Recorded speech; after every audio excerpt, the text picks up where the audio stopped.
तो चलिए सीधे शुरू करते हैं।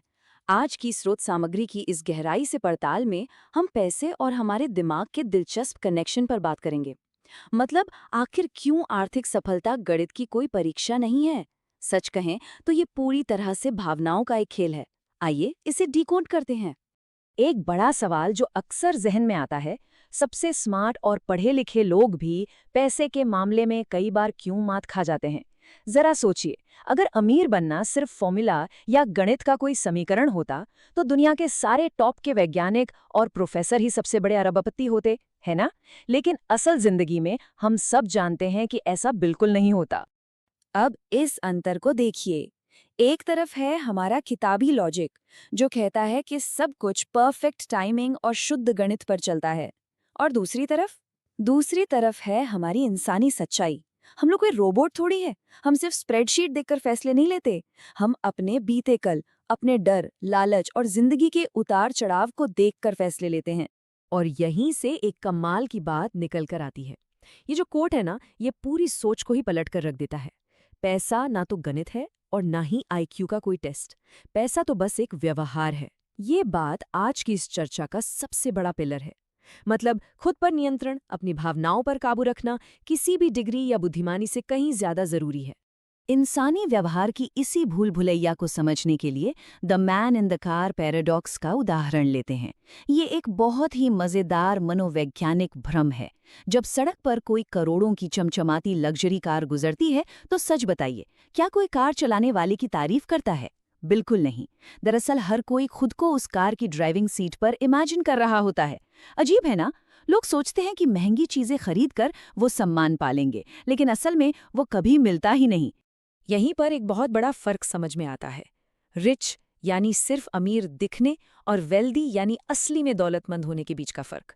अमीर दिखने का सीधा सा मतलब है कि अभी बहुत पैसा आ रहा है और उसे दिखावे पर जमकर खर्च किया जा रहा है। लेकिन दौलतमंद होना, वो बिल्कुल अलग है। वो है जमा की गई संपत्तियां, वो बचत जो किसी को दिखती नहीं, और सबसे बड़ी बात, सच्ची आज़ादी। असल दौलत कभी शोर नहीं मचाती, वो हमेशा शांत और अदृश्य होती है। खैर, अब सफलता की कुछ ऐसी ताकतों पर नजर डालते हैं जो अक्सर दिखाई ही नहीं देती। हम मान बैठते हैं कि सफलता एक सीधी रेखा की तरह है, बस मेहनत करो और मंजिल मिल जाएगी। काश ऐसा होता। असल में सिर्फ कड़ी मेहनत ही टॉप पर नहीं ले जाती। इसके पीछे किस्मत, जोखिम और ऐसी घटनाओं का हाथ होता है जिनका कभी अंदाजा भी नहीं लगाया गया होता। और इस बात को बिल गेट्स की कहानी से बेहतर क्या समझा सकता है? बात 1968 की है, जब दुनिया में ज्यादातर लोगों ने कंप्यूटर शब्द ठीक से सुना तक नहीं था। उस वक्त युवा बिल गेट्स को एक कंप्यूटर का एक्सेस मिल गया। ये उस जमाने में किसी चमत्कार से कम नहीं था। हाँ, उनमें गजब का टैलेंट और दिमाग था, इससे कोई इनकार नहीं कर सकता। लेकिन सही वक्त पर सही जगह होना, ये तो किस्मत का ही बड़ा खेल था ना। अक्सर महान सफलता की कहानियों में इस हिस्से को लोग आसानी से भूल जाते हैं। तो पर्दे के पीछे की असली सच्चाई क्या है? वो ये है कि किस्मत और जोखिम हमेशा साथ साथ चलते हैं। हम हमेशा उन लोगों की कहानियां सुनते हैं जो सफल हुए, और इतिहास अक्सर उनके भाग्य को नज़रअंदाज कर देता है। और सबसे बड़ी गलती तब होती है जब अपनी सफलता का पूरा क्रेडिट सिर्फ और सिर्फ अपने दिमाग को दे दिया जाता है। इससे जन्म लेता है अत्यधिक आत्मविश्वास, और सच मानिए, ये अहंकार रातों रात बनी बनाई दौलत को खाक में मिला सकता है। इसी बीच एक कॉन्सेप्ट आता है जिसे टेल इवेंट्स कहते हैं। इसे समझना बहुत जरूरी है। ये ऐसे पल या फैसले होते हैं जो बहुत ही कम आते हैं, लेकिन लंबी अवधि की सफलता का 80 से 90% हिस्सा यही तय करते हैं।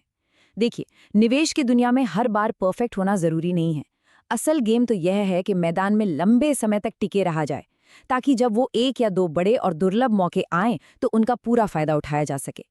तो अब तक पैसे कमाने की बात हुई, लेकिन अब आते हैं सबसे मुश्किल काम पर, और वो है पैसे को बचाए रखना। पैसा कमाना तो फिर भी ठीक है, लेकिन वित्तीय दुनिया में सर्वाइव करना, यानी टिके रहना, असली ताकत इसी में है। यानी अगर सीधे शब्दों में कहें तो अमीर बनना और अमीर बने रहना, ये दो बिल्कुल अलग अलग कौशल है। अमीर बनने के लिए जोखिम उठाना पड़ता है, एकदम आक्रामक होना पड़ता है और खूब सारा कॉन्फिडेंस चाहिए। लेकिन अमीर बने रहने के लिए, इसके लिए हमेशा सतर्क रहना होता है। एक सर्वाइवल माइंडसेट चाहिए जिससे वित्तीय बर्बादी से बचा जा सके। जो आक्रामकता पैसा लाती है, कई बार वही उसे डुबो भी देती है। जेसी लिवरमोर की कहानी इसका सबसे बड़ा और सबसे दर्दनाक उदाहरण है। वो अपने वक्त के इतने महान ट्रेडर थे कि अगर आज के हिसाब से देखें तो उन्होंने अरबों रुपए कमाए थे। लेकिन उनके साथ एक बहुत बड़ी दिक्कत थी। उन्हें पता ही नहीं था कि पर्याप्त यानी इनफ क्या होता है। एक जीत के बाद उन्हें और पैसा चाहिए था, और फिर और ज्यादा। वो लगातार जोखिम बढ़ाते चले गए और आखिर में इसी असीमित लालच ने उनका सब कुछ छीन लिया। अब एक बहुत ही मजेदार चीज समझिए, एक रणनीति जो गणित के हिसाब से बिल्कुल परफेक्ट और तर्कसंगत है। वो कागज पे तो एकदम जादुई लग सकती है, लेकिन जैसे ही बाजार धड़ाम से गिरता है ना, तो वही परफेक्ट रणनीति घबराहट का शिकार हो जाती है। इसलिए एक भावनात्मक रूप से उचित रणनीति बनाना कहीं बेहतर है। ऐसी रणनीति जो भले ही किताबी तौर पर 100% परफेक्ट ना हो, लेकिन जब बाजार में क्रैश आए तो रात में चैन की नींद जरूर दे सके। और इसी चैन की नींद के लिए एक जादुई नंबर है 10%। ये 10% की बचत वित्तीय सुरक्षा की बहुत मजबूत नींव है, एक बेसलाइन। और मजे की बात यह है कि इसे कोई सजा या कंजूसी की तरह नहीं देखना चाहिए, बल्कि ये तो भविष्य की स्वतंत्रता के लिए खुद को दी गई एक गारंटी है, खुद को आजाद रखने का एक वादा। यही वो बचत है जो आगे चलकर मार्जिन ऑफ सेफ्टी यानी सुरक्षा की गुंजाइश बनाती है। देखिए, जिंदगी कोई स्क्रिप्ट तो है नहीं कि सब कुछ प्लान के मुताबिक ही होगा। कभी भी कुछ भी हो सकता है। ऐसे वक्त में ये नकदी का कुशन एक मजबूत ढाल बन जाता है। ये उन मजबूरी वाले विनाशकारी फैसलों से बचाता है जो अक्सर लोग बुरे वक्त में घबरा कर ले लेते हैं। और एक बार जब ये सुरक्षा की गुंजाइश बन गई तो फिर एंट्री होती है कंपाउंडिंग के असली जादू की। इसके 3 कदम बहुत सिंपल हैं पर दिमाग के लिए थोड़े मुश्किल। पहला, जल्दी शुरुआत करना। दूसरा, जब बाजार में गिरावट हो तो घबराना नहीं। और तीसरा, सबसे जरूरी, समय को अपना काम करने देना। वॉरेन बफेट की अपार सफलता का रहस्य केवल उनकी बुद्धिमत्ता नहीं थी, बल्कि ये था कि उन्होंने अपने निवेश को बढ़ने के लिए दशकों का निर्बाध समय दिया। चलिए, अब इसे एक अलग नजरिए से देखते हैं। आखिर इतना धन संचय करने के पीछे सबसे बड़ा मकसद क्या है? क्या ये सिर्फ बैंक अकाउंट में जीरो बढ़ाने के लिए है? बिल्कुल नहीं। पैसे का सबसे असली, सबसे बड़ा इनाम है जीवन में मिलने वाली सच्ची आजादी और मानसिक शांति। इस स्वतंत्रता की असली कीमत तब समझ आती है जब सामने सैड बिल्स आते हैं। सैड बिल्स यानी वो खर्चे जो खुशी से नहीं किए जाते, जैसे कोई अचानक आई भारी मेडिकल इमरजेंसी या कोई दुर्घटना। ऐसे मुश्किल और दर्द भरे वक्त में पैसा सिर्फ कागज का टुकड़ा नहीं रहता, वो एक बहुत शक्तिशाली शॉक एब्जॉर्बर बन जाता है। वो जिंदगी के झटकों को सहने लायक बनाता है ताकि दर्द और ज्यादा ना बढ़े। तो अगर आज के इस पूरे विश्लेषण को एक साथ रखें तो एक बात शीशे की तरह साफ हो जाती है।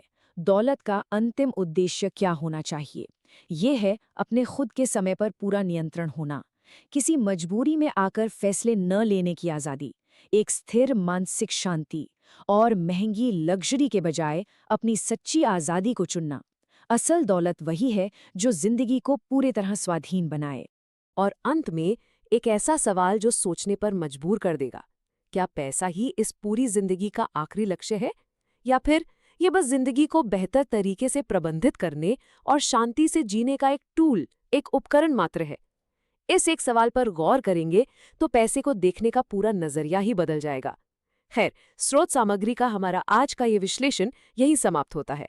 उम्मीद है इससे कुछ नया सोचने का मौका मिला होगा। बस सीखते रहिए और आर्थिक शांति की ओर कदम बढ़ाते रहिए।